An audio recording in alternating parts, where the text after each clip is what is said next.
जय हिंद दोस्तों 3D तकनीक से भारत देगा चीन को करारा जवाब। सीमा पर खड़ा किया 22,000 सैनिकों के लिए इंफ्रास्ट्रक्चर। और G20 में भिड़े शी जिनपिंग और कनाडा के पीएम। वहीं भारतीय सेना में पहली बार स्टाफ कॉलेज के लिए सिलेक्ट हुई महिला अधिकारी। तो आइए जानते हैं इनके बारे में डिटेल में।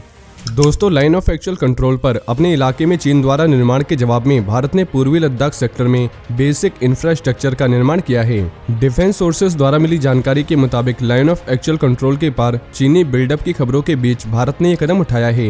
भारतीय सेना ने इस इलाके में चीन के अपोजिट 450 टैंकों और 22,000 से ज्यादा सैनिकों के आवास के लिए बेसिक इंफ्रास्ट्रक्चर का निर्माण किया है। और सोर्सेस के मुताबिक विवाद पॉइंट पेंगोंग त्सो झील में चीन की एग्रेसिव एक्टिविटीज का मुकाबला करने के लिए भारतीय सेना के कोर ऑफ इंजीनियर्स ने पूर्वी लद्दाख में नए लैंडिंग क्राफ्ट को तैनात किया है, जिसके कारण सीमा पर भारत की पेट्रोल कैपेबिलिटीज में बढ़ोतरी हुई है। साथ ही सैनिकों और मिलिट्री सप्लाईज को आसानी से सीमा पर पहुंचाया जा सकेगा और लैंडिंग क्राफ्ट असॉल्ट एक साथ 35 सैनिकों को ले जा सकता है।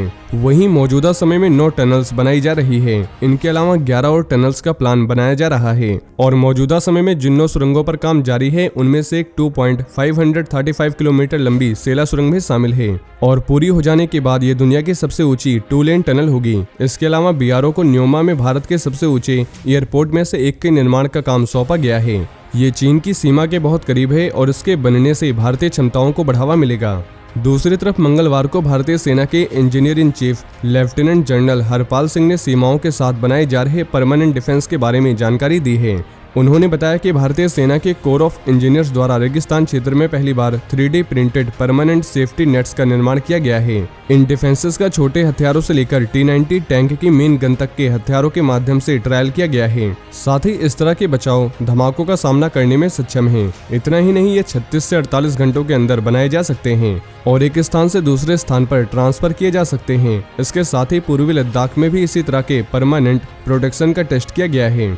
वहीं चीन के राष्ट्रपति शी जिनपिंग और कनाडा के पीएम जस्टिन ट्रूडो के बीच बाली में G20 समिट के दौरान तीखी नोकझोंक हुई है। इसका एक वीडियो भी सामने आया है जिसमें शी जिनपिंग जस्टिन ट्रूडो से मीडिया लीक के मुद्दे पर चर्चा कर रहे थे और इस पर आपत्ति जता रहे थे। हालांकि इसके बाद ट्रूडो भी जिनपिंग को सीधा और क्लियर जवाब देते दिखे। दरअसल जिनपिंग कनाडा के पीएम से कहते हैं, हमने जो कुछ भी चर्चा की है वो पेपर्स में लीक हो गई है, ये सही नहीं है। वहीं ट्रूडो इसका जवाब देते हुए कहते हैं कि कनाडा स्वतंत्र और क्लियर कम्युनिकेशन में विश्वास करता है और हम इसे जारी रखेंगे। वहीं द ग्लोबल एंड मेल की रिपोर्ट के मुताबिक शी जिनपिंग ने कहा, हमने जो कुछ भी कहा वो अखबारों में लीक हो गया है और ये सही नहीं है। उन्होंने बताया, अगर आप सच्चे हैं तो हमें एक दूसरे के साथ सम्मानजनक तरीके से बातचीत करना चाहिए, नहीं तो ये कहना मुश्किल होगा कि परिणाम क्या होगा। वहीं ट्रूडो ने इसका जवाब देते हुए बताया कि वो क्लियर और स्वतंत्र बातचीत में विश्वास रखते हैं। वहीं पहली बार भारतीय सेना में वुमेन ऑफिसर्स को वो एग्जाम देने का मौका मिला जो अब तक सिर्फ मेल ऑफिसर्स के लिए ही सीमित था और ये डिफेंस सर्विसेज स्टाफ कॉलेज का एग्जाम है और 15 महिलाओं ने ये एग्जाम दिया, जिनमें 6 महिला ऑफिसर सफल हुई। साथ ही अब ये अगले साल मई से इस कोर्स का हिस्सा बनेगा। दोस्तों, दरअसल स्टाफ कॉलेज कोर्स सेना में महिला अधिकारियों के आगे बढ़ने की राह भी खुलेगा और 6 सफल महिला अधिकारी अब बाकी सफल मेल ऑफिसर्स के साथ तमिलनाडु के वेलिंगटन में स्टाफ कॉलेज में 1 साल का कोर्स करेंगी और इससे सेना में उनके प्रमोशन के मौके बढ़ेंगे। क्योंकि अब तक स्टाफ कॉलेज में विदेशों की सेना की लेडी ऑफिसर तो आती रही हैं, लेकिन भारतीय सेना की लेडी ऑफिसर यहाँ पहली बार पहुंचेंगी। दरअसल सेना में स्टाफ कॉलेज का एग्जाम वही दे सकता है जिनकी 7 साल की सर्विस हो गई हो और जिसने जूनियर कमांड कोर्स या इसके बराबर का कोर्स किया हो। पहले आर्मी में सिर्फ मेडिकल कोर, लीगल और एजुकेशन कोर में ही महिला अधिकारियों के लिए परमानेंट कमीशन था और इनमें प्रमोशन के लिए स्टाफ कॉलेज करना कोई एडिशनल क्वालिफिकेशन नहीं थी। लेकिन अब सेना में army air defence, signals engineers, army aviation, electronics and mechanical engineers, army service corps, army ordinance core और इंटेलिजेंस कोर में परमानेंट कमीशन के हकदार हैं।